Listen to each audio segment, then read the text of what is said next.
হযরত আম্মা জান আয়েশা রাদিয়াল্লাহু তাআলা আনহা বলেন, মিশরের মেয়েরা হযরত ইউসুফকে দেখে ফল কাটতে গিয়া তাদের হাতগুলা কেটে ফেলেছিল, কিন্তু আমার নবীকে আল্লাহ তাআলা এত সুন্দর বানিয়েছেন, মিশরের মেয়েরা যদি আমার নবীকে দেখতো একবার, শুধু মাত্র তাদের হাত নয়, আমার নবীর চেহারা দেখে তারা কলিজা কেটে ফেলতো। জোরে কোন সুবহানাল্লাহ।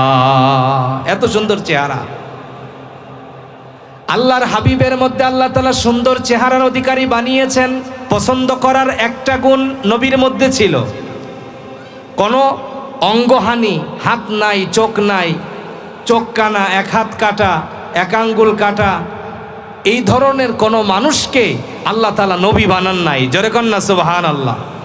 পরিপূর্ণ সুন্দর চেহারার অধিকারী, উঁচা লম্বা দেখে আল্লাহ তাআলা ওইভাবে করে নবী বানিয়েছেন, এবং উঁচা বংশ থেকে আল্লাহ তাআলা নবী বানিয়েছেন। জোরে কন্যা সুবহানাল্লাহ। যাতে করে কেউ হেই প্রতিপন্ন না করতে পারে। নবীর মধ্যে আরেকটা চরিত্র ছিল, সেটা হলো দোয়া কবুল হওয়া। আমাদের দেশে যদি কোনো পীর সাহেবের দোয়া করার সাথে সাথে কবুল হয়ে যায়, সবাই তার দরবারে ঝুঁকে পড়ে, ঠিক কিনা বলেন? যদি এমন কেউ হয়েছে যে তার দোয়াটা কবুল সঙ্গে সঙ্গে হয়ে যায়, সঙ্গে সঙ্গে তার দোয়াটা কবুল করে আল্লাহ তাআলা, তাইলে তার সামনে মানুষ মাথা নত করে সেজদায় পড়ে যায়।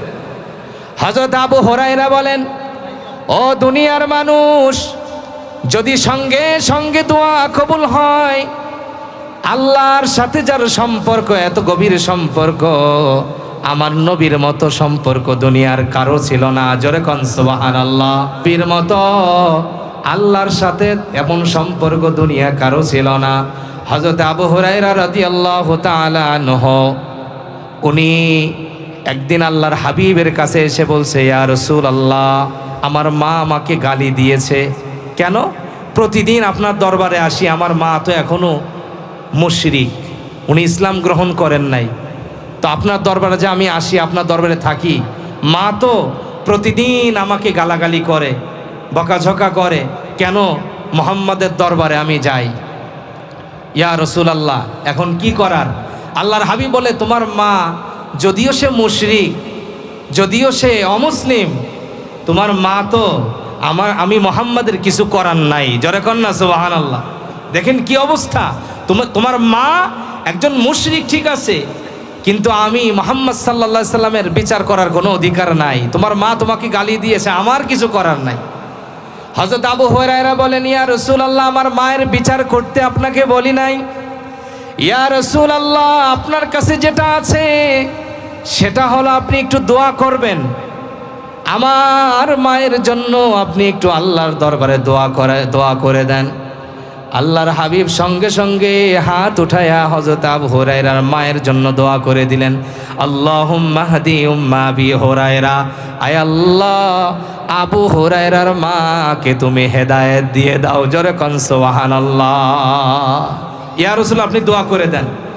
আল্লাহর হাবিব দোয়া করছেন, হযরত আবু হুরায়রা একটা দৌড় দিয়েছেন দোয়ার মধ্যে, সাহাবা একরাম জামা টেনে ধরেছেন আর বলছেন, আবু হুরায়রা, এটা তুমি কেমন কাজ করছো?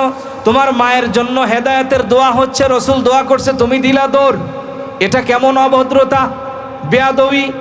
হযরত আবু হুরায়রা বলেন, ও আমিন নবীর সাহাবীরা, আমার সাথীরা, আসলে আমি কোনো বেয়াদবি করছি না, আমি একটু আমার বাড়িতে যাইতে চাই, আমি দেখব আমার নবীর দোয়া আসমানে আগে পৌঁছায় নাকি আমি আগে বাড়ি পৌঁছাই। জোরে কোন সুবহানাল্লাহ।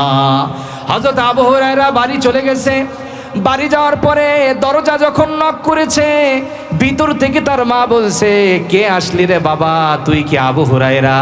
ও আবু হুরায়রা, আজকে মনটা যেন আমার কেমন কেমন করে, আমার মনটা কেমন যেন করে, গোসল করলাম, পাক পবিত্র হইলাম, আমার মনে চাই প্রতিদিন যে মুহাম্মাদের বেশি বেশি আমি গালি দিই যে দরবারে যাওয়ার জন্য, আজকে আমার খুব মনে চায় একটু মুহাম্মাদের দরবারে আমাকে একটু নিয়ে যাবি নাকি? জোরে কোন সুবহানাল্লাহ। হযরত আবু হুরায়রা মনে মনে চিন্তা করে, কাজ তো এখানে হয় নাই, কাজ তো এখান থেকে আরশে আজিমে হয়েছে। জোরে কোন সুবহানাল্লাহ। হযরত আবু হুরায়রা এটা প্রমাণ করলেন, আমার হাবিব একবার যদি দোয়া করেন আসমানে খুব দ্রুত পৌঁছে যায়, পৃথিবীর মধ্যে দ্রুত কবুল হওয়ার জন্য, দোয়া কবুল হওয়ার জন্য আল্লাহর সাথে যার বেশি সম্পর্ক তাকে যদি ভালোবাসতে হয়, পৃথিবীর সব মানুষ থেকে সব থেকে আগে আমার নবীকে ভালোবাসতে হবে। যদি আল্লাহর সাথে সম্পর্ক হওয়ার কারণে কাউকে ভালোবাসতে হয়, আমার নবীকে আগে ভালোবাসতে হবে। তাহলে সুন্দর চেহারার জন্য যদি ভালোবাসতে হয়, আমার নবীকে আগে ভালোবাসতে হবে। এরপরে আল্লাহর সাথে কারো সম্পর্ক হওয়ার কারণে যদি ভালোবাসতে হয়, আমার নবীকে আগে ভালোবাসতে হবে। তৃতীয় আরেকটা হলো, যদি কারো অর্থকরী টাকা পয়সা বেশি থাকে, তার পিছনে বেশি বেশি মানুষ ঘুরে, ঠিক কিনা বলেন? আমরা জানি নবীজি শেষ হজ করেছেন, একটাই হজ করেছেন, বিদায় হজ। আল্লাহর হাবিব সাল্লাল্লাহু আলাইহি সাল্লাম বিদায় হজ করেছেন একটাই তিনি হজ করেছেন। উনি ওই হজের মধ্যে 100 উট দিয়ে তিনি কোরবানি করেছেন। জোরে কন্না সুবহানাল্লাহ। নবীজি আসলে গরিব ছিলেন না, গরিবানা একটা তিনি পছন্দ করতেন, গ্রহণ করে নিয়েছিলেন। কারণ তাকে এমনও বলা হয়েছে, এই যে পাহাড় দেখছেন, পুরা পাহাড়টা আপনার জন্য স্বর্ণে রূপান্তরিত করে দেব ইয়া রাসূলুল্লাহ। জোরে কন্না সুবহানাল্লাহ। পুরা পাহাড়টাকে স্বর্ণে রূপান্তরিত করে দেব, আপনার কোনো কিছু অভাব থাকবে না। আল্লাহর হাবিব সাল্লাল্লাহু আলাইহি সাল্লাম একজন 40 বছরের মহিলা বিয়ে করলেন, যার ওনার বয়স 25 বছর। 40 বছরের একজন বিধবা স্ত্রীকে বিয়ে করলেন হযরতে আম্মাজান খাদিজা রাদিয়াল্লাহু তাআলা আনহা। আমরা জানি উনি কয়েকজনের মধ্যে 3 জনের মধ্যে একজন বিজনেসম্যান ছিলেন উনি, অথচ ওনার সমস্ত সম্পদ ইসলাম গ্রহণের পরে আল্লাহর হাবিবকে দিয়ে দিয়েছেন। আল্লাহর হাবিব বলে, একটাও আমি নিব না, সব আল্লাহর রাস্তায় আমি দিয়ে দিলাম। জোরে কন্না সুবহানাল্লাহ। উনি সম্পদের পাগল ছিলেন না, উনি অর্থের পাগল ছিলেন না। এই জন্য দুনিয়ার গরিবানাকাটাকে উনি পছন্দ করে নিয়েছেন। 100 উট কোরবানি দিয়েছেন। আমার জানা নেই কোনো এমপি মন্ত্রী হজে গিয়া 100 উট কোরবানি করে, আপনাদের জানা আছে? 100 উট কোরবানি করছে, আমার জানা নাই। কিন্তু নবীজি সেই আমলে 100 লাল উট কোরবানি করে দিয়েছেন। তিনি গরিবানাকে পছন্দ করে নিয়েছেন, আসলে তিনি গরিব ছিলেন না। এই জন্য ধনাট্যের কারণে, অর্থকরীর কারণে যদি কাউকে ভালোবাসতে হয়, আমার নবীকে আগে ভালোবাসতে হবে, ঠিক কিনা বলেন? আরেকটা হলো ইহসান, দয়া। কোনো নেতা যদি আমাকে দয়া করে, আমার কোনো বস যদি আমার উপরে দয়া করে, সবসময় ইহসান করে, অবশ্যই আমরা কিন্তু তার অনুসরণ করি, তার এতাআত করি, তার কথা শুনি, তার কাছে কাছে ঘুরি। কারণ তার ইহসান, তার দয়া আমার উপর আছে। তার দয়ার কারণে, ইহসানের কারণে আমি এই পর্যন্ত আসছি, অবশ্যই তাকে মানতে হবে। কিন্তু আসলেই যদি ইহসানের কারণে মানতে হয়, তো আমার আপনার নবীকে আগে মানতে হবে। কেন? নবীজি আমাদের জন্য যে ইহসান করেছেন, দুনিয়ার জমিনে তিনি তো ইহসান করেছেন, দয়া করেছেন, আমাদের জন্য দোয়া করছেন। মদিনা মনোয়ারে শুয়ে এখনো আমাদের জন্যে কাঁদেন। দুনিয়ার মধ্যে তো তিনি আমাদের প্রতি ইহসান করছেন, কিয়ামতের ময়দানেও আমাদের প্রতি তিনি দয়া করবেন, ইহসান করবেন। জোরে কোন সুবহানাল্লাহ। হাসরের ময়দান কায়েম হয়ে যাবে, বিচার শুরু হয়ে যাবে, জান্নাতের ফয়সালা হয়ে যাবে। নবীদেরকে বলা হবে, তোমরা জান্নাতের দিকে চলে যাও। বিভিন্ন নবীদের উম্মতদেরকে বলা হবে, তোমরা জান্নাতের দিকে চলে যাও। যাদের জন্য জান্নাতের ফয়সালা, তারা জান্নাতের দিকে চলে যাবে। যাদের জাহান্নামের ফয়সালা, তাদের জাহান্নামের দিকে নিয়ে যাওয়া হবে। এক একজনকে এক এক দিকে নিয়ে যাওয়া হবে। জান্নাতের গেটের মধ্যে যখন বিভিন্ন নবীরা আসবেন, জান্নাতের সমস্ত গেটগুলা লক করা থাকবে, তালা মারা থাকবে। আল্লাহর নবীরা যখন জান্নাতের গেটের কাছে আসবে, ফেরেশতারা জিজ্ঞাসা করবে, তুমি কে? বলে, আমি তো আদম সফিউল্লাহ। বলে, তুমি কে? বলে, আমি তো রূহুল্লাহ, ঈসা রূহুল্লাহ। বলে, তুমি কে? আমি তো নূহ। তুমি কে? বলে, আমি তো শুআইব আলাইহিস সালাম।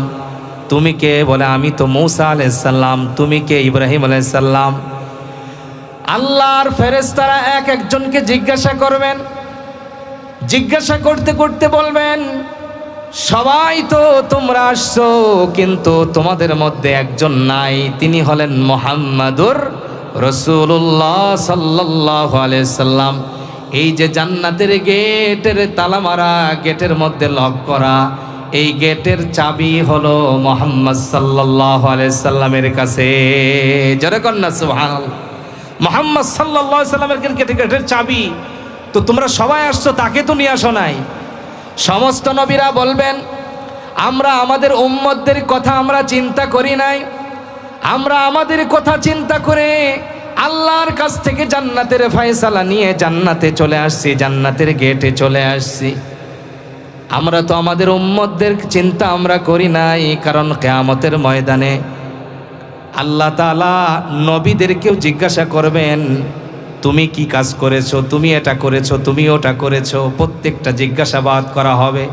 প্রত্যেকে ইয়া নফসি নিজেরে বাঁচাও, নিজেরে বাঁচাও, ঠিক কিনা বলেন? আর উম্মতদের দেখার সময় তাদের নাই, তারা নিজেরা বেঁচে জান্নাতের গেটে চলে গেছে। সমস্ত নবীরা বলবেন, আমরা তো আমাদের উম্মতদের কথা চিন্তা করি নাই, আমরা জান্নাতের ফয়সালা নিয়ে জান্নাতের গেটে চলে আসছি। কিন্তু আখিরি জামানার নবী মুহাম্মাদুর রাসূলুল্লাহ সাল্লাল্লাহু আলাইহি ওয়াসাল্লাম, উনি তো এখনো হাসরের ময়দানে সেজদায় পড়ে আছে।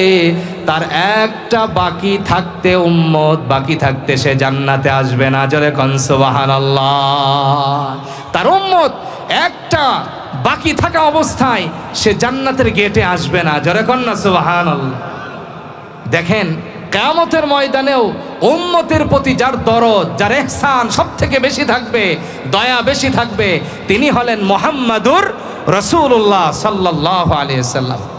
প্রিয় উপস্থিতি, যদি ইহসানের কারণে, দয়ার কারণে কাউকে ভালোবাসতে হয়, পৃথিবীর মধ্যে আমার নবীকে আগে ভালোবাসতে হবে। জোরে কন্যা ঠিক কিনা?